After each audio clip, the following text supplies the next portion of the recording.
Mi nombre es Gennaro Spinosi y hoy les vengo a hablar del Manifiesto Comunista de Marx y Engels. Este parte de la necesidad de exponer los conceptos, fines y tendencias que definen al comunismo, ya que en la época en que fue escrito, en 1848, antes de redactar este texto, la palabra comunista no era un término que establecía una postura política específica, sino más bien era como un insulto genérico lanzado a quienes se oponen al status quo sin saber su verdadero significado. Algunas cosas nunca cambian. En un principio, Marx nos explica o nos ubica en un contexto histórico de múltiples revoluciones en Francia entre clases sociales y partiendo de allí nos explica que la historia de todas las sociedades hasta nuestros días es la historia de la lucha de clases entre la clase opresora y la clase oprimida. La clase opresora goza de beneficios gracias a los trabajos de la clase oprimida. En Grecia, los ciudadanos libres eran los opresores y los esclavos la oprimida. En Roma, los patricios y los plebeyos. En la era feudal se divide en el campo y la ciudad. En el campo, los señores feudales eran los opresores y los siervos la oprimida, mientras que en las ciudades, los maestros, quienes poseían algún taller o instrumentos de producción, eran los opresores y los jornaleros la oprimida. En la actualidad, se encuentran los burgueses y los proletarios. ¿Pero qué es un burgués? Son aquellos que viven en los burgos o en las ciudades y poseen alguna casa o taller. Estos se dividen en los capitalistas, quienes poseen valor y pueden crear valor a partir de él. Una industria. Luego tenemos al casero, al tendero o el prestamista, quienes explotan al trabajador fuera del trabajo mediante la renta, los precios e el interés. Por último tenemos a los ideólogos burgueses, quienes tuvieron el privilegio de la educación y por ello comparten la lucha de ideales de los proletarios, pero no quieren formar parte de ello. Aquí es donde se encuentran Marx y Engels. Luego tenemos a los proletarios. Ellos no tienen una propiedad, son la mayoría de la población y lo único que tienen es su fuerza de trabajo para vender por un salario.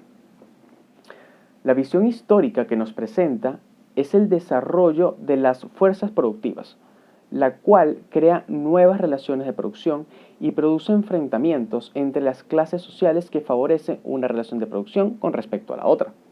Es decir, es la lucha entre los burgueses y los aristócratas, ya que el modo de producción feudal representaba una traba para la industria, y el ascenso de la burguesía produjo muchos cambios en las sociedades, destruyendo las instituciones de la era feudal para revolucionar los instrumentos de producción y crear la transición de la producción artesanal a la industrial.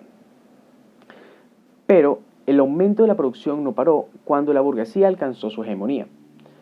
La gran industria produjo más de lo que se podía consumir, por lo que expande su alcance de su dominio, creando una globalización y una interdependencia entre naciones. Esto es más notorio hoy en día que en 1848, ya que antes de la llegada del poder de la burguesía, el consumo de los individuos se realizaba con la producción de los objetos que ellos mismos producían o producidos cerca de ellos. Marx explica que el capitalismo como modo de producción que se impone por el desarrollo de las fuerzas productivas y las revoluciones burguesas es la concentración de los medios de producción en pocas manos por medio de la propiedad privada, de los medios de producción y del trabajo asalariado. Se le llama capitalismo porque esta propiedad privada de los medios de producción es el capital, es la fuerza social colectiva bajo el control privado. Luego de explicar el contexto histórico y la lucha de clases, llega el momento de plantear la postura comunista, el objetivo del manifiesto. De acuerdo con Marx, los comunistas no forman un partido opuesto a los otros partidos obreros. No quieren amoldar el movimiento de proletarios. Lo que los distingue de los demás partidos es que no defienden los intereses particulares de un grupo de trabajadores, sino de todos los trabajadores en su conjunto, independientemente de su nacionalidad. Sus intereses y objetivos son, principalmente, o se puede hacer notar, que los proletarios sean la clase dominante como Estado, la conquista de la democracia. Esto significa que los gobiernos dejen de funcionar a favor de la minoría adinerada y funcionen a favor de la mayoría desposeída. La abolición de la propiedad burguesa, refiriéndose a la propiedad privada de los medios de producción, al hecho de que el dueño de la fábrica se queda con toda la ganancia y quienes producen el valor de las cosas, los trabajadores, apenas ganan lo suficiente para vivir. Esto lleva al fin del trabajo salariado, suponiendo que la cantidad de dinero que la gente recibe no esté determinada por un salario. El trabajo salariado supone que se le pagará al trabajador lo mínimo para mantener su vida, lo cual tiene sentido si se quiere maximizar el beneficio del capitalista. Y eliminar el salario significa que la gente gane lo suficiente para vivir de manera digna, no para sobrevivir. Para lograr esto, se busca la centralización de los instrumentos de producción a manos del Estado, lo que significa la expropiación de las fábricas y las tierras. Luego, un fuerte impuesto progresivo, un mayor porcentaje de impuesto para quienes tengan más riqueza. Le sigue la abolición de los derechos de herencia, la nacionalización de la banca y la multiplicación de las fábricas del Estado, y mejoramiento de las tierras para cultivar de acuerdo a un plan general. La combinación de la agricultura y la industria y la obligación de trabajar para todos.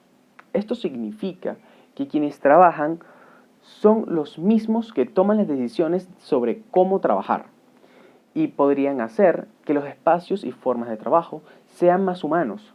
Quienes tengan el beneficio de la educación podrían sugerir maneras más eficientes de trabajar, realizando jornadas de trabajo más cortas y teniendo más tiempo libre. Una vez suprimidas las viejas relaciones de producción, se suprimirá las condiciones de subsistencia del antagonismo de clase y, por ende, las clases sociales. Y eso llevará a la desaparición del poder político. Y en este momento, el libre desenvolvimiento de cada uno será la condición de todos. Esto es la capacidad de ser libres, de hacer lo que uno quiera hacer. Todos podrán tener acceso a una mejor educación, a una mejor salud o a viajes.